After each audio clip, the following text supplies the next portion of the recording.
In the future, a time came when every electronic device across the world suddenly stopped working. Lights, mobile phones, payment systems, even vehicles, all went dead. Modern human civilization was forced to revert to a primitive way of living. The story begins with a man named Sam, who lived with his family, his wife, son, and daughter. They were all living a comfortable, modern life surrounded by digital technology. Everyone around them was completely dependent on tech, and no one could even imagine being away from their phones. The same was true for Sam's household. His kids were constantly on their phones, chatting nonstop, while Sam used advanced technology every day at work. Their entire daily routine revolved around electronic devices.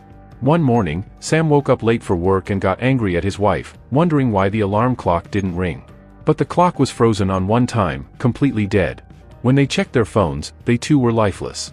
That morning, something strange had happened. Every electronic device around them had suddenly shut down. Cars stopped working, people panicked, and even the landline phone was dead. Sam and his children were getting late for work and school, so they hurried out, only to find that the elevator in their apartment building wasn't working either. Everyone had to take the stairs.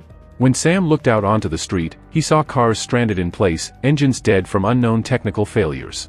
Even the trains had stopped running, leaving passengers stranded at stations with no idea how to reach their destinations. After struggling for hours, Sam finally reached his office, only to find the automatic doors locked. The workaholic employees broke the glass doors to get inside, but inside, everything was dark. No electricity, no computers, nothing worked. Nobody knew what kind of global disaster had struck.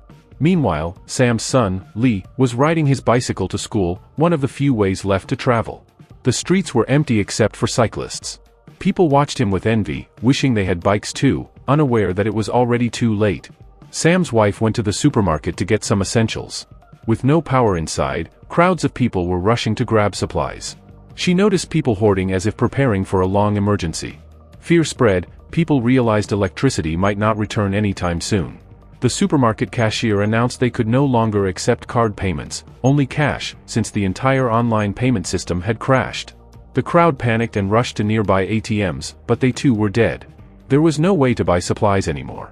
Later, on his way home, Sam passed a bicycle shop and saw people buying bikes in bulk, since no other vehicles were running. When he went inside to get one, he was shocked. Prices had doubled. The shopkeeper knew that bicycles were now the only way to move, so he had raised the prices sky high. At one point, Sam hesitated, but somehow he managed to buy a bicycle.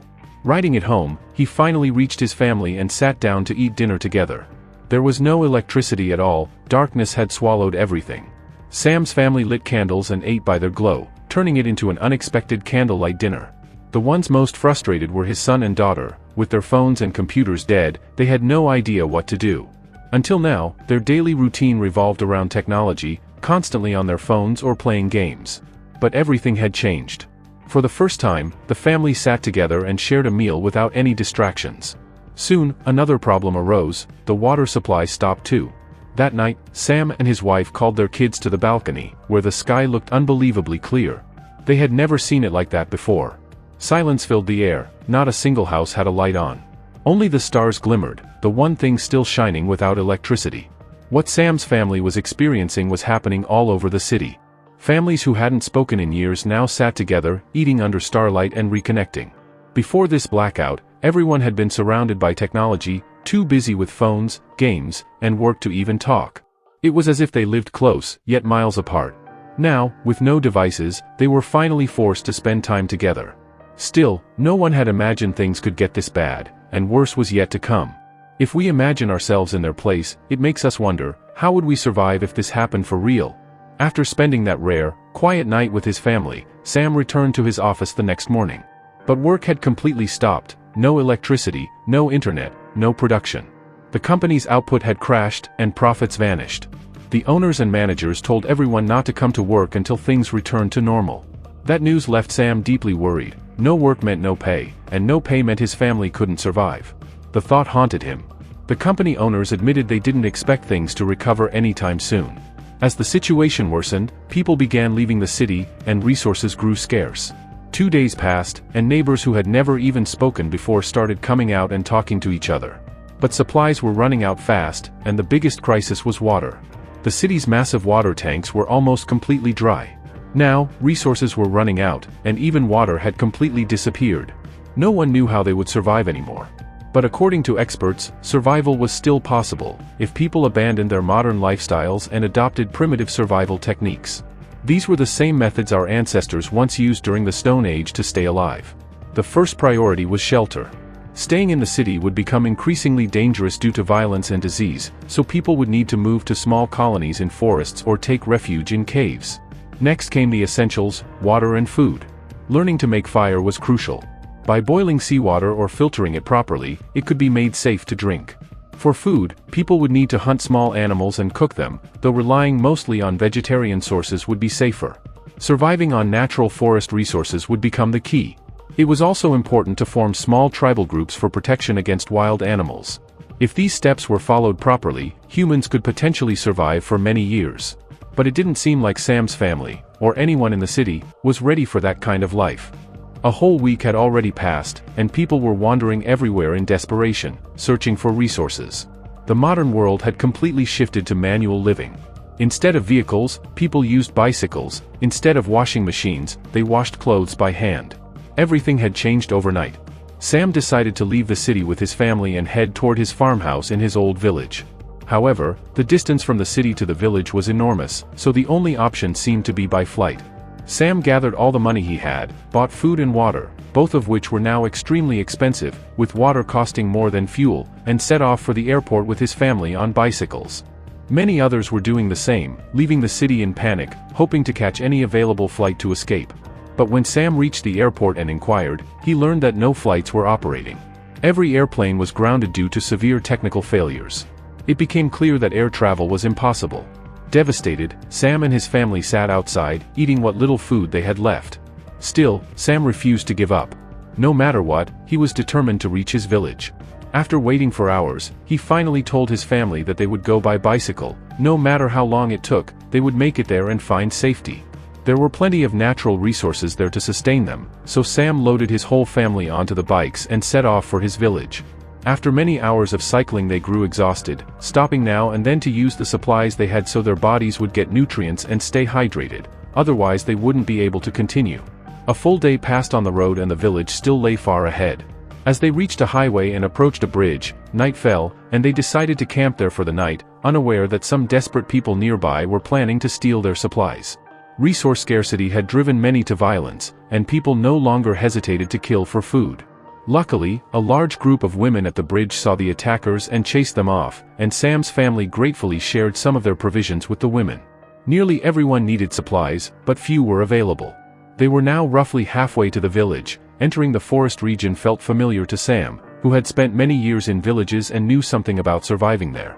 The city's condition had become dire, vehicles were abandoned on the roads and many people had already fled. Sam's remaining food and water ran out, so he drank from a nearby river.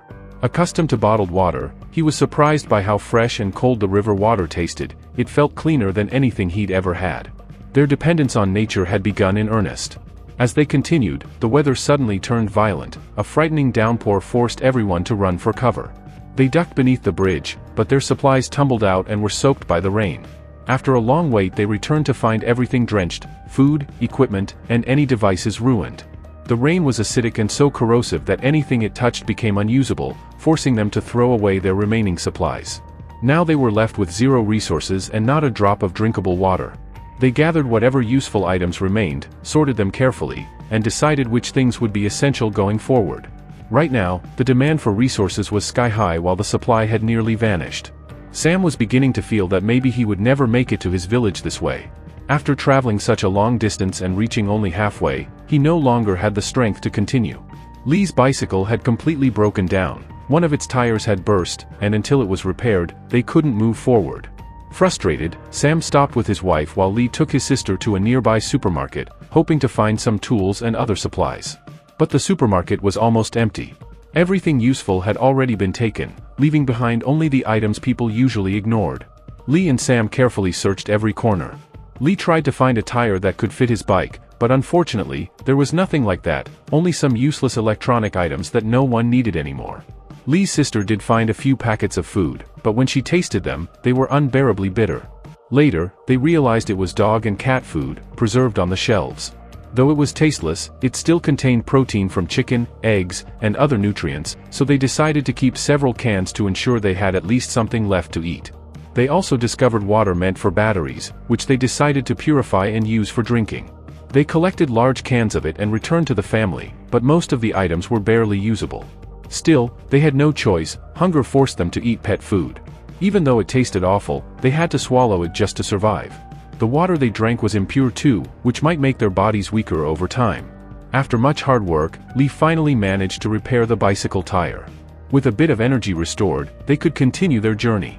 So once again, Sam and his family climbed onto the bicycles and kept moving toward their destination.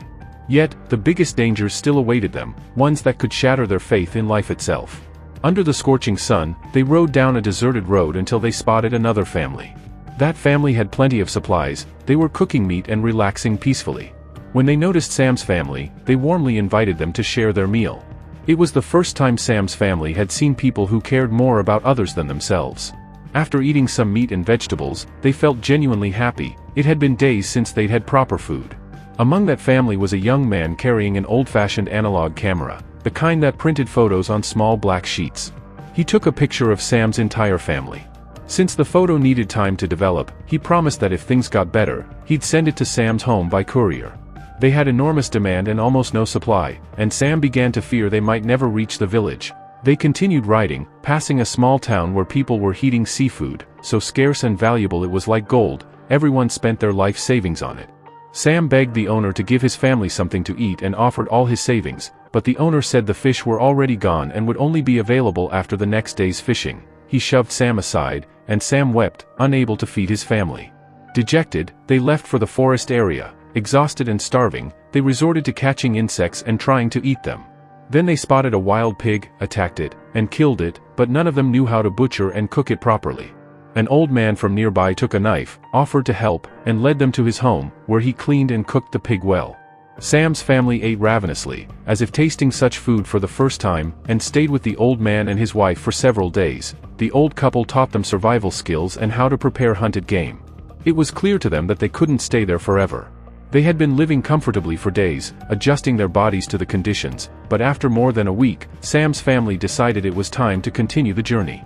They mounted their bicycles and ventured deeper into the forest, uncertain if they would even survive to reach the village. Following their map, they eventually arrived at a river that, according to the map, shouldn't have existed. The current was extremely strong, and anyone entering would be swept away, yet they had to cross to continue. Sam's family spent the evening building a makeshift raft from wood, hoping it would carry them safely across. One by one, they used the raft to reach the other side, but their heavy bicycles and supplies remained. Sam and Lee worked to ferry everything across. For a while, it seemed manageable, but the rain intensified the river's flow. As they tried to shift the supplies, Sam was swept away by the water.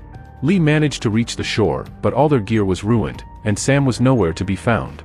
Realizing he was likely dead, grief appeared clearly on their faces, yet they had to keep moving. Taking the remaining resources, they followed a railway track toward the village. Suddenly, a pack of hungry dogs appeared, drawn by the smell of meat in their bags. In the struggle to escape, Sam's mother slipped and badly injured her leg. Sam and his sister carefully tended to her while continuing along the track, still pursued by the dogs. Just as it seemed the dogs would attack again, a train's horn sounded, scaring them off. The train, powered by coal rather than electricity, stopped for them, and passengers offered their seats. They treated their mother's leg and were finally transferred to a safer place with access to resources, but the grief over Sam's death remained heavy. Meanwhile, Sam's body was shown washed up on the shore of the sea. Several birds landed on him and pecked at him, and that's when it became clear that Sam wasn't dead. He had passed out after falling into the water and had been carried there. Sam was still in very poor condition, but somehow he managed to keep moving. He no longer had the strength to walk alone, so he sat near a tractor, hoping someone would come to help. Meanwhile, the train carrying Lee, his mother, and sister was passing by. As soon as Sam heard the train, he shouted loudly, but the sound couldn't reach it. Lee, however, had a flare, which he immediately ignited. The train staff saw it and began to stop the train. Seeing the flare, Lee and his family instantly realized it was their father signaling. They quickly disembarked and ran to retrieve him. Sam was overjoyed to see his family again. He had feared he would never reunite with them. Once everyone was safely aboard, the family continued their journey together, talking and bonding like never before, truly a precious family time. After several hours of travel, the train finally dropped them near their village. When Sam arrived at the seaside with his family, he saw his father fishing there. He immediately ran to his father with his family, and they all went together to his father's small village. The village had been inhabited for generations, relying entirely on traditional, nature-dependent ways rather than modern technology. Sam's family began living there as well, adopting the local culture and way of life. After settling in the village, Sam and his family began living a simple, self-sufficient life. They cultivated vegetables, tended to crops, and spent their days working together under the sun, completely dependent on nature rather than any modern technology. For the first time, they truly understood the meaning of family, how deeply one could sense and care for the feelings of others. Every task, from planting seeds to preparing meals, was done collectively, and every success and failure was shared. Time passed almost imperceptibly, and before they knew it, years had gone by. They didn't feel deprived of anything, and the simple, grounded life had brought them an unexpected sense of fulfillment and peace. Then, one morning, as they were waking up, an alarm suddenly rang. Sam was stunned. Electronic devices had started working again. Phones, internet, and electricity, which had been completely gone worldwide, were suddenly restored. The world outside was returning to the way it had been before the crisis. For the first time in years, Sam and his family saw the digital world come alive again. Yet, despite the restoration, they realized how much they had changed during their time in nature. The chaos and scarcity had forced them to rely on each other and on their own skills, strengthening their bond and teaching them the true value of togetherness. Once conditions stabilized, Sam and his family decided to move back to the city. Life had returned to normal, stores were open, electricity was flowing, and the internet was back online. Yet, the exact cause of the worldwide blackout remained a mystery. Some news channels speculated it was due to a sudden burst of solar radiation that temporarily disrupted electrical systems and communications worldwide. Others suggested that extraterrestrial beings might have come to Earth to test humanity's energy infrastructure. No one could confirm the truth, but it didn't matter much to Sam and his family. What mattered was the lesson they had learned. People who had once been entirely absorbed in technology and disconnected from one another finally realized the importance of family, connection, and living harmoniously with nature. The experience had instilled a profound sense of gratitude in them. They had seen firsthand how fragile modern life could be, and they now understood that while technology and modernization have their place, nothing can replace the bonds of family and the grounding, sustaining power of the natural world. This amazing story ends here.